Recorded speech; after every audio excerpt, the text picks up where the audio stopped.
哇！今集我哋會拆解一下點樣可以喺屋企做到最好食嘅煲仔飯，飯焦要靚到金黃色，仲要成個鍋底都係。係咪聽到聲啊？你哋係啊，仲會分享用過10次8次嘅瓦煲點解仲可以咁新淨。冬天終於嚟啦，係時候食噔噔煲仔飯。其實我哋之前都拍過一啲煲仔飯啦。有一次我就話學自己整，咁其實又唔係話學唔識嘅，練幾次其實都得嘅。就咁話啦。嗱，我哋而家就因為呢一集，我哋就而家要研發或者係諗一個方法去整一個出色嘅煲仔飯。多謝 Weibo 贊助我哋呢一集煲仔飯嘅製作。究竟 Weibo 最近有咩推廣優惠呢？轉頭話俾大家聽。我哋今次進步咗啦，我哋喺家中自己研發咧，應該唔使10次，8次到啫應該。係啦，冇錯啦。就有今日呢一個嘅食譜。咁呢個咧，我哋多謝 Boss，因為喺呢一排咧，我剪片剪到根本冇得瞓覺嘅期間咧，Boss 係幫我研究咗好多唔同嘅煮法啦、溫度啦、火候啦，點樣可以做到靚飯焦啦。咁所以今次咧呢一個咧，我哋係俾啲掌聲 Boss。只不過係一啲測試啫，就話唔係好複雜嘅。咁我個目標咧，其實係乜嘢咧？就係因為破解呢個煲仔飯咧，係令到咧大家咧全世界都會食到，係咪？即係幾偉大啊！講到呢一個方法咧，係有幾樣嘅好處嘅。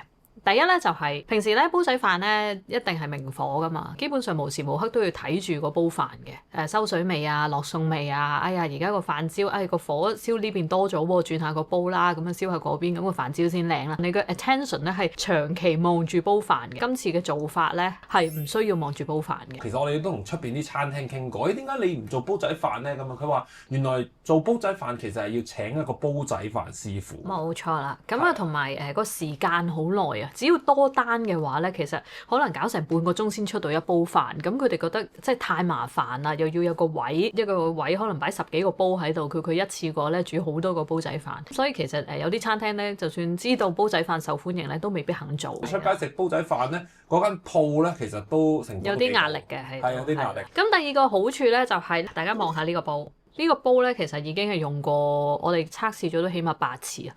咁所以呢個煲其實係用咗好多次，係完全毫無裂痕嘅。咁平時咧，如果我哋去買瓦煲嘅話咧，呢啲煲咧其實如果明火燒佢咧，即係當然有好多人話啊，你要首先要養煲啊，揾啲米水浸下佢啊，然後好似煲烹粥啊，跟住倒咗佢啊，咁樣之後好多唔同嘅方法，令到嗰個瓦煲係好用啲，即係唔會咁容易裂開嘅。類似係做啲嘢令到佢好似搽層潤膚霜咁樣咯。咁但係呢一個方法咧係你睇下個煲係好似新嘅一樣，同埋咧入邊咧係從來未試過咧有啲燒焦咗好難洗嘅問題。因為其實喺出邊咧，如果你食嗰啲明火燒嘅煲仔飯咧，好多時入邊嗰個窿咧其實係洗唔到嘅。咁跟住佢又繼續加翻啲飯落去啊，照煮啊咁樣。如果你家用嘅話咧，其實會好介意咧嗰啲燒焦咗嗰啲飯焦咧一直都洗唔甩。咁下一次點咧？煮唔煮咧？因為上次嗰啲都未甩咁樣。其實咧喺出邊咧，佢哋話咧，洗個煲嘅工作啊，即係做煲仔飯嘅鋪頭，佢要揾人去洗嗰個煲，係專業要揾一啲專門嘅人去洗嘅。係啦，因為真係要好多功夫，要好多時間。我呢個方法咧係唔使洗嘅，大家見到啦。係啦，好開心嘅。係好似用完好似冇用過咁樣嘅。係啦，咁我亦都係和盤托出先，等等啊！咦，我仲有一個煲喺邊度？我就試過咧唔同嘅瓦煲嘅。其實我亦都喺我記得係灣仔嘅家品鋪咧，佢喺出邊咧係擺咗一啲瓦煲喺度。咁但係講真，我而家見到家品鋪賣嘅瓦煲咧，唔係好靚嘅。有時咧就一下就個煲咧崩咗，有時咧就個蓋崩咗，有時咧就個煲蓋咧同嗰個鍋咧其實完全唔同色，就夾埋俾你咁樣嘅。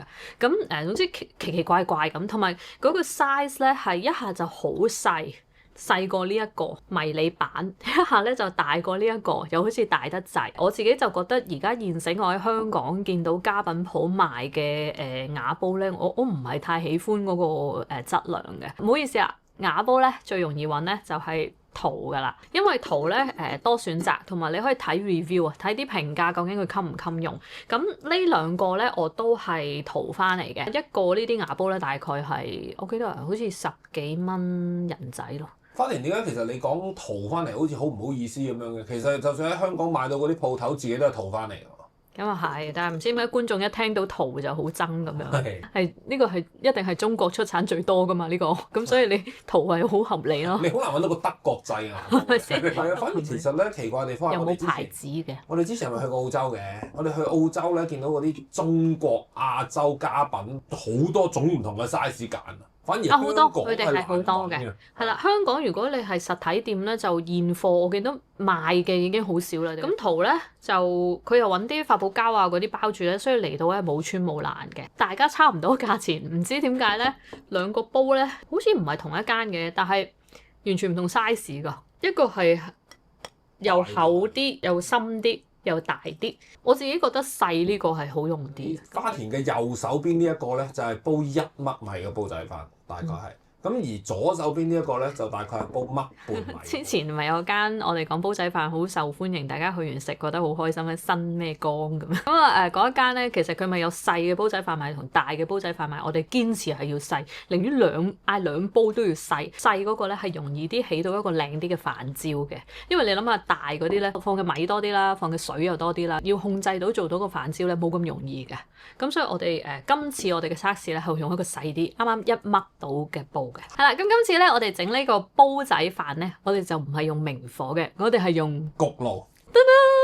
點解用焗爐咧？我哋研究過咧，就係用明火嘅話咧，好多時我哋家用嗰啲爐頭咧，如果個爐火嗰個點咧太細嘅話咧，好容易咧啲火力只係集中喺煲底嘅某一個位置咁樣，咁呢啲位咧就完全做唔到飯焦。開大火嘅話咧，佢就個範圍係大，但係亦都熱到阿媽都唔認得。爐火個圈圈太大啊，或者我哋開個火太猛嘅話咧，好多時個煲啊裂啦，或者係燒到啲飯都燶晒咁樣。咁如果嗰種做法猛火咧，就個煲通常2次到就開始裂同埋要換㗎啦。出邊咧做煲仔飯嘅鋪頭，其實佢個爐頭咧同埋一般嗰啲爐頭係有啲唔同。係啦，同家用嗰啲爐頭係唔同。係有啲唔同。咁所以我哋今次用個安全少少嘅方法就係用焗爐嘅，咁但係都有缺點嘅。咁用焗爐嘅話咧，望落去個烹調時間係比較長嘅，但係真係要 hands on 要做嘢嘅時間係好少嘅啫。主要都係由得焗爐自己做嘢。係啦，焗爐係唔使睇火㗎啦。同埋我頭先都話啦，我哋個目標係全世界嘅香港人都食到煲仔飯啊嘛。要做到嘅話，就一定要有全世界都有嘅一個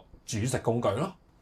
焗爐咧，焗爐咧熱力均勻啊，溫度係比較溫和啊，咁所以你見到咧個煲咧就都好乾淨噶嘛，唔會話咁容易裂開。咁你煮嘅時候咧又唔會咁容易黐底，咁入邊咧又唔會咁難洗啦。係啦，所以點解個瓦煲啊維持一個咁好嘅狀態咧，淨係入個焗爐啫。冇錯啦。整煲仔飯咧，其中一個要做嘅步驟咧就係浸米啦。我哋浸米咧係用室溫水嘅。咁而家大家見到嘅呢啲米咧，就係我哋洗乾淨咗啦，然後浸咗1個鐘頭嘅米。點解係1個鐘頭咧？就係我哋做過測試嘅，試過唔浸煮出嚟啲飯好硬啊。有少少硬，其實都食得嘅。我哋有試過浸2個鐘頭嘅，2個鐘頭咧就因為佢嗰個飯粒吸嗰個水分比較多啊，咁個飯焦其實係做得都做到，但係飯焦冇咁靚嘅。係啊，花田唔中意咧浸2個鐘咧，話啲飯咧糊咗少少，佢唔中意，決定咗係浸1個鐘頭。係啦，1個鐘頭咧，我哋試過咧就效果比較好。係，起碼係效果係我哋想要嗰隻。如果大家翻去試過浸，而家覺得咦啲飯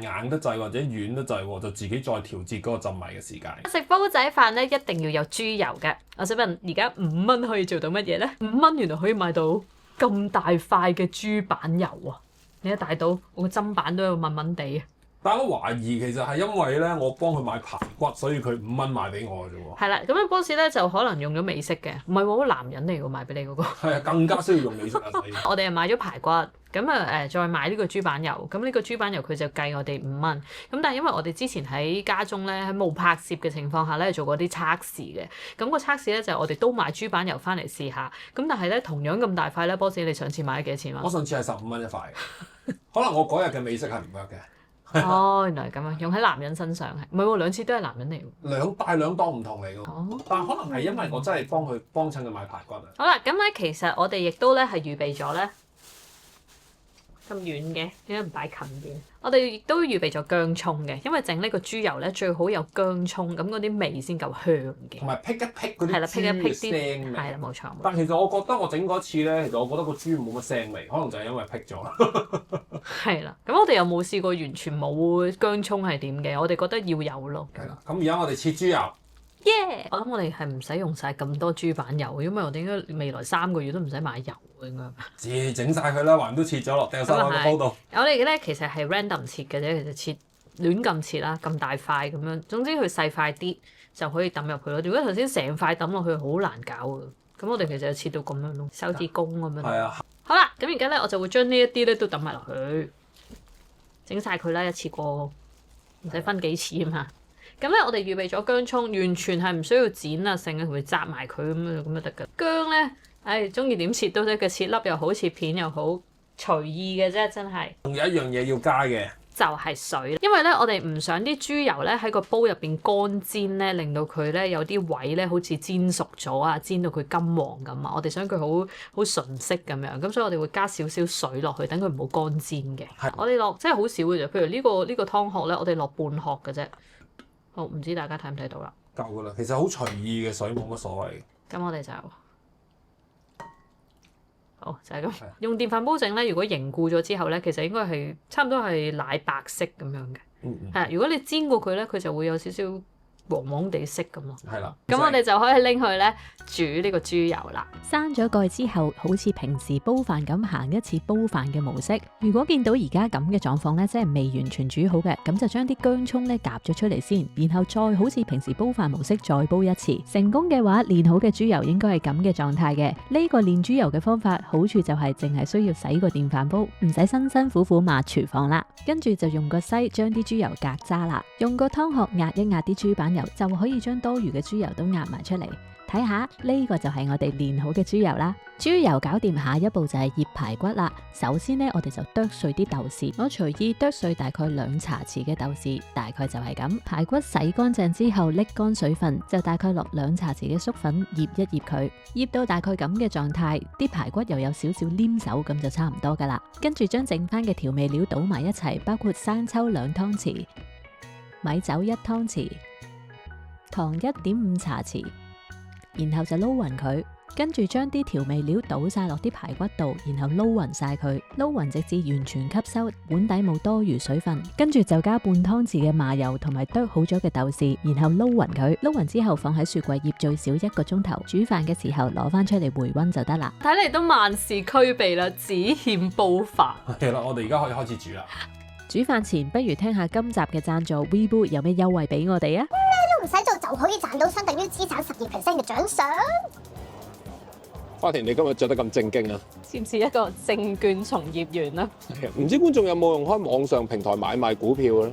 唔講唔知噃，原來而家真係有啲平台咧可以做到完全免佣免平台費噶噃，而且絕對冇其他隱藏收費，就好似我哋今集嘅贊助商 Weibo 證券咁啦。Weibo 喺2016年成立，2018年喺美國正式展業，而家全球有超過2400萬用戶，仲喺今年4月喺美國納斯達克上市，係一間可靠嘅大公司。而 Weibo Hong Kong 本身都係喺香港獲得證監會發牌嘅持牌機構，咁大家就可以放心用佢嚟做你嘅投資平台啦。佢哋除咗真正做到美港股交易零佣金、零平台費之外，而家只要成功開戶，仲有新用戶獎賞，可以獲得港幣400蚊現金券。新用戶如果入金或者轉倉資產港幣1萬蚊以上，就可以攞多800蚊現金券。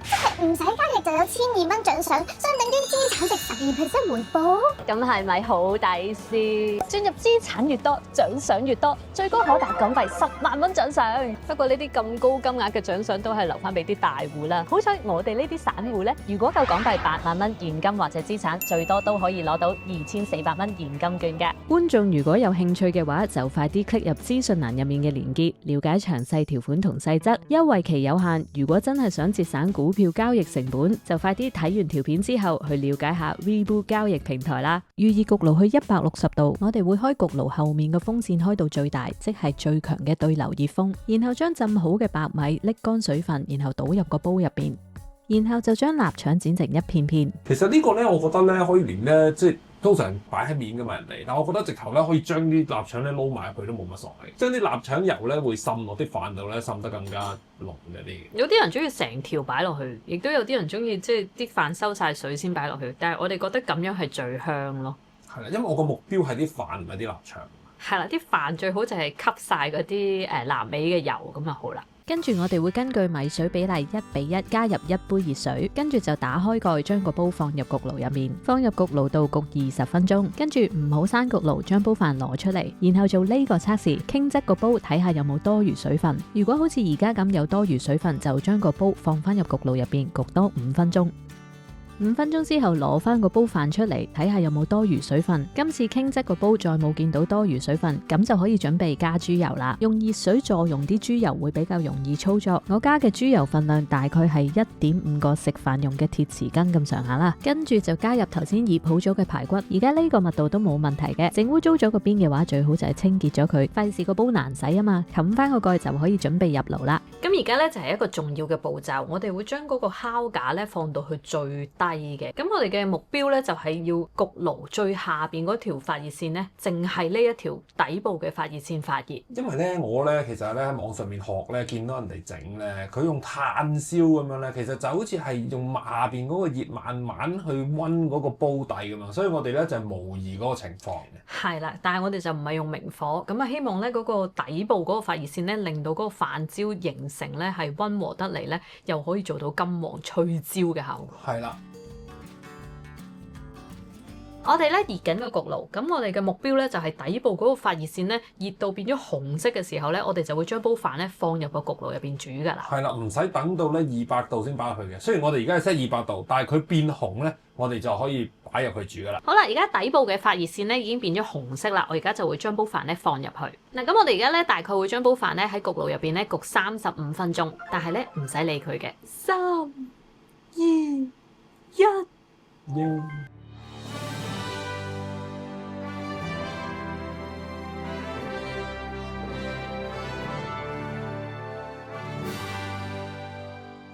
我哋終於都破解咗呢個屋企煲仔飯，成功！其實未知嘅，我哋而家夾啲料出嚟睇下有冇飯焦先。我而家豉油都唔落住，費事又話大家咧見到豉油又話燶又話剩。我刮啦。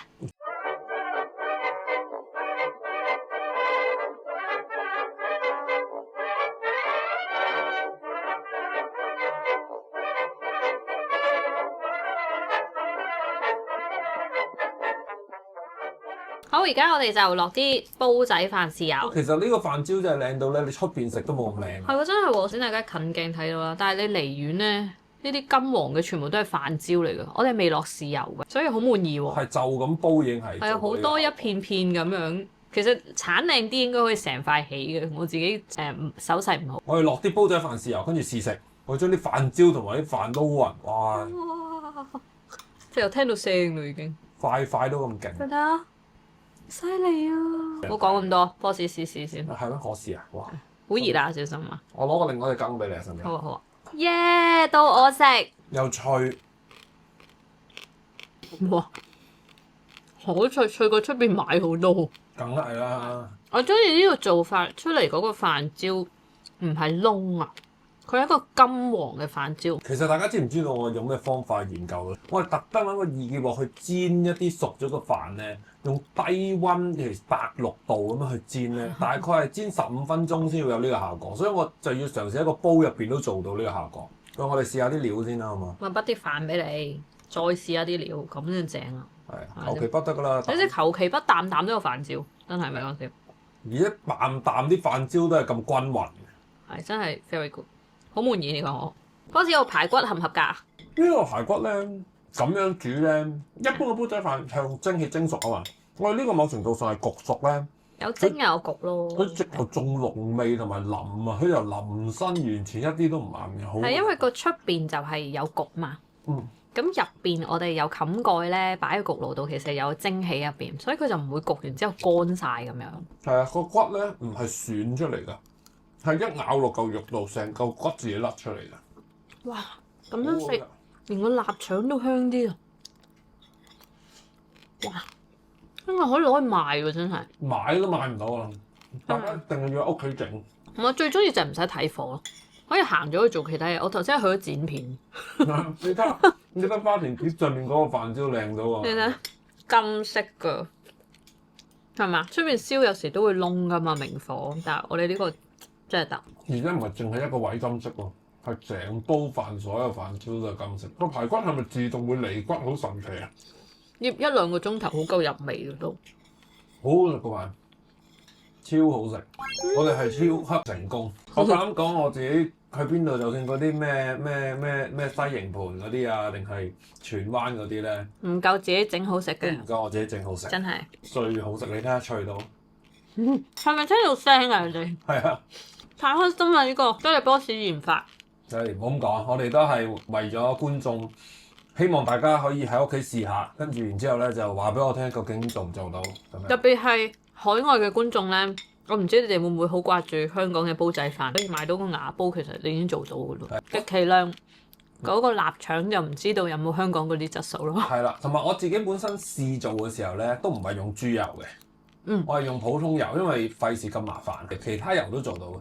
係唔好掛住食先，幫我講翻先。咁其實咧，我哋頭先個豬油咧，我哋係趁佢仲係暖熱嘅時候咧，就已經入樽啦。因為佢凝固咧就會變成固體，咁你就好難滗嘅。我哋會打開個蓋等佢攤凍。咁而家你見到佢好似黃色咁啦，其實佢凝固咗之後咧都會變翻咁嘅。我想話其實幾抵喎。5蚊啊！佢嗰個豬板油，我又擺喺個電飯煲又冇理佢，咁其實個油量係好多咯。我自己俾錢買油一定冇咁多啦，同埋 animal fat 其實對人體冇害噶嘛，咁其實幾好嘅喎。如果你唔嫌要洗煲啊嗰啲咁樣，唔好意思啊，花田，你個儀態咧係有啲咩？因為你個嘴側邊呢度咧有豆豉啊，頭先你食得太過開心。做咩啫？係咁噶啦，因為太正啊，證明呢個排骨煲仔飯真係。其實我都唔係第一次咁噶啦，次次上鏡都唔知呢度有粒飯啊，頭髮唔知黐咗啲咩龍蝦肉啊，咁成日都係咁噶啦，大家都慣噶啦，係所以睇開啲啦，大家。係啦。而家咧，我哋就將啲飯咧已經係滗晒落呢個碟度啦，咁就俾大家睇下咧，究竟嗰個煲底係點？有飯焦啦，頭先見到，但係個煲底係唔會燶嘅。同埋一啲黐底都冇，所以係好容易洗嘅。趁佢仲暖暖地，跟住揾少少熱水，其實已經好容易洗到啦。好啦，呢集呢，我哋嘅煲仔飯呢都算係大成功。多謝 boss 嘅研發，多謝觀眾支持，又多謝我自己好努力去學習同試咗幾次，試下嗰個練習。recipe 俾佢自己練習。係啊，我真係好認真㗎。好彩醃排骨都仲係醃得幾好，咁我都幾惹味。醃排骨唔關我事嘅，係花田醃嘅。我自己努力翻嚟嘅。係啊，讚下自己先。好啦，希望大家喜歡呢一集。如果大家有興趣咧，希望大家都可以喺自己嘅屋企咧試下做呢個煲仔飯。記得 subscribe 我嘅 YouTube channel、like、comment 同埋 share 呢個 video。我哋下集再見，拜拜。